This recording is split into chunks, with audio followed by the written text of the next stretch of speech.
silver got above $39 an ounce, right? We're almost at 40. I think we're going to be above 40 shortly.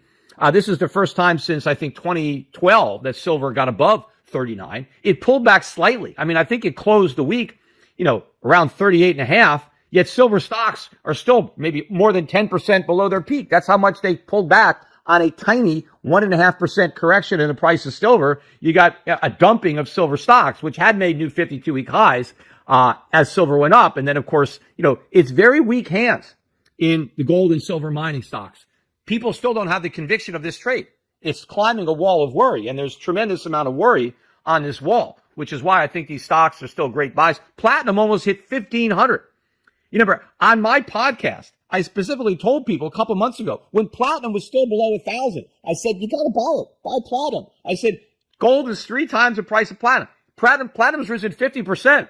That was a great trade. Now, I think platinum may pull back a little bit more. I still like the silver trade better because I think that's going to explode. And I think once it goes to 40, the move to 50 can be very quick. But in the meantime, gold has been going sideways. It's like 3,350, 3,400. I mean, it's been trending sideways because the NASDAQ has been making new highs. It made a new high last week. The S&P made new all-time highs. In fact, on Friday, the S&P and the NASDAQ made new record highs. Now, they didn't close there. They actually closed slightly negative on the day, but they still printed new highs.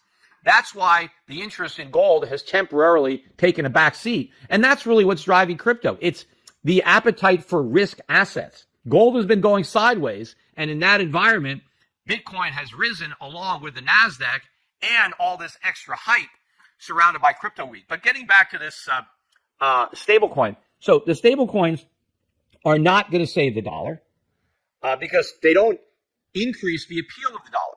People are saying, well, everyone's just going to use these stablecoins in global commerce, and so that's going to create a need for the dollar. They're not going to use these coins. If the world is de-dollarizing, then they're going to de-dollar stablecoin too. They don't care. They don't care how you wrap up the dollar, what kind of fancy packaging you want to put around a dollar. At the end of the day, it's still a dollar. And if I don't want the dollar because the U.S. is running huge budget deficits and huge trade deficits and imposing these tariffs, then why the hell am I going to want a U.S. dollar stablecoin? I am not. I mean, ultimately, the way crypto is going, the way this thing ends up, is if you want a stablecoin, you can't have a U.S. dollar coin because it's not stable, because there's no stability to the dollar, right? Why do you want to hitch your boat to a sinking ship, right? You're going to sink with it. Makes no sense. So if you really want a stable coin, you need something stable to anchor it, and that's gold. And there's no talk about that, but that's where the stable coin should be headed. Gold-backed stable coins, tokenized gold. That makes perfect sense. To tokenize U.S. dollars makes no sense at all. What is the benefit of that? What is the benefit of holding a stable coin and earning no interest? I mean, hell, I could put my money in a money market fund and earn 4.5. Why do I want to put it in a stable coin and earn nothing? I've got plenty of liquidity in my money market. I could write checks. I could send ACH transfers. I could use my debit card. I could fund a PayPal or Venmo or a Zelle. Why the hell would I need a stable coin and give up all that interest and let the issuer earn all the interest instead of me?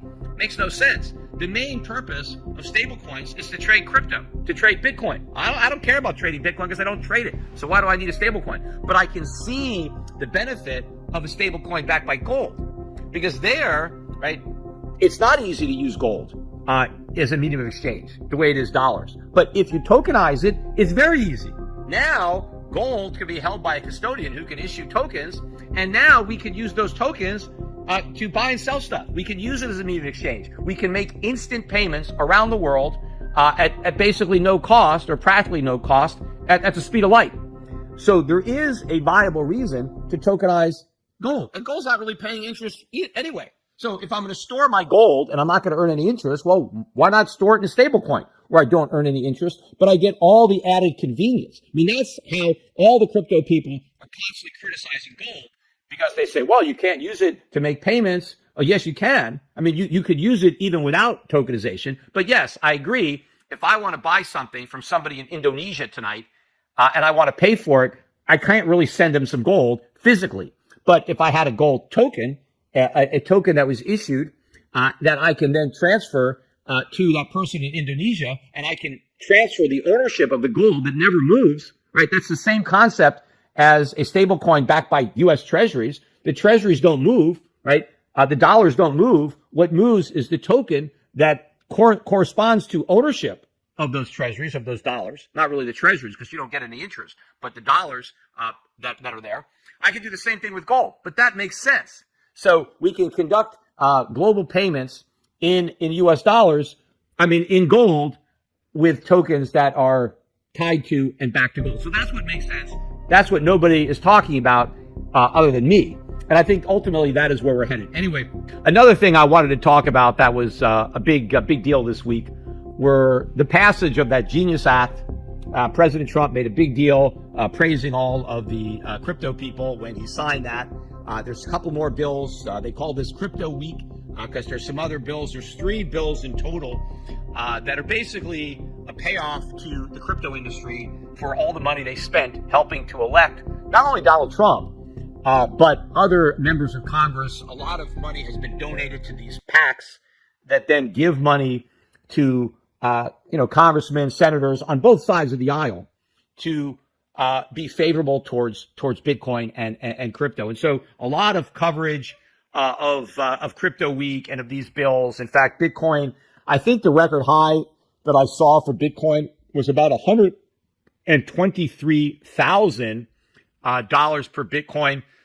It pulled back to about 116,000 or so before gaining some support and bouncing, but not making a new high. Interestingly enough, though, as high as Bitcoin got in dollars, it never made a new high in euros, and it hasn't made a new high in Swiss francs. Now, I'm not saying that that's not impossible. It may do that, but it hasn't done that yet. So a lot of this is also dollar weakness, which is why Bitcoin made a new high, but also because I think that Bitcoin is becoming more and more concentrated in America. It's almost like, the new American pastime, other than baseball. It's now crypto, and more of the crypto ownership is being concentrated in Americans, and of course, more of it is being concentrated in Wall Street. Right? It's owned by ETFs. It's owned by Bitcoin treasury companies. In fact, now you've got Ethereum treasury companies. Ether, I think, had an even bigger week finally than Bitcoin, and a lot of other altcoins, because of these bills that go way beyond Bitcoin. And I don't even think there's that much legislative significance of any of these bills. I think the primary purpose of all this legislation is basically to clothe Bitcoin and crypto, right, in the trappings of legitimacy. By having the government pass all this legislation, the crypto industry can use this legislation to try to get people to buy Bitcoin and other tokens. That's the whole part of legitimizing it. You see, the government has embraced Bitcoin and crypto. Donald Trump is the Bitcoin president. We're going to make Bitcoin, or the U.S., the crypto capital of the world, so you got to buy. In fact, they're really trying to get Wall Street. I think I read that they did something to allow like 401k plans to buy Bitcoin or other crypto tokens, trying to get Wall Street to recommend that their clients put money into Bitcoin, which is something that by and large they're not doing. I think in general, Wall Street is afraid to touch this because they don't want to recommend that people buy Bitcoin ETFs and then have them go down and then get sued and have to give their customers their money back. It's almost like a Bitcoin recommendation comes with a free put, which is why you're not going to recommend it. Because if it crashes, your client's going to file an arbitration and say, how could you recommend this? Totally unsuitable. It's nothing. It's a Ponzi. And, not only do I think that the customer would win, I don't even think the broker-dealer wants to fight the battle. It's not even worth the expenditure. They'll just pay the client off. So I don't think you're going to get all these recommendations from all these advisors. But this is what the industry wants. And I think that's really what all of this legislation is designed to do. It's just to create additional credibility, get the U.S. government, the U.S. Congress to embrace and promote Bitcoin so that you get more institutional ownership. So you get more investors buying it in their IRAs, in their 401ks, through these ETFs, through these companies, which ironically is the exact opposite of the intended purpose of Bitcoin, right? They're not really appealing to the guy who wants to be outside the system, who wants to be more anonymous and, basically stick it to the man, self-custody, your own private key. It's all about appealing to the masses through Wall Street. And what is the pitch? What is the crypto industry trying to sell investors? You're going to get rich, right? This Bitcoin is going to go to the moon. 1 million, 10 million, who knows? So you buy Bitcoin to get rich. You don't buy Bitcoin to escape the system, to get out of the system. No, you want to be a part of the system. This is just how to milk the system for as much money as possible, because this is where everybody's going to go. We're all going to be buying Bitcoin. All the big banks, all the Wall Street banks, the government, right? All those institutions that supposedly we don't like and we don't trust. That's why we want to buy Bitcoin, because they're all on board now, the Bitcoin train, right? So you got to hop on board, or you're going to have fun staying poor. So we'll see if this, again, I keep saying maybe we've topped out. Maybe this is a sign of a blow off top, the end of this bubble when you've got so much hype. Bitcoin got to 123,000, but at the end of the day, that's not really much higher than it was earlier in the year, given all this nonsense. And of course, they're trying to tout these stable coins as the salvation of the dollar.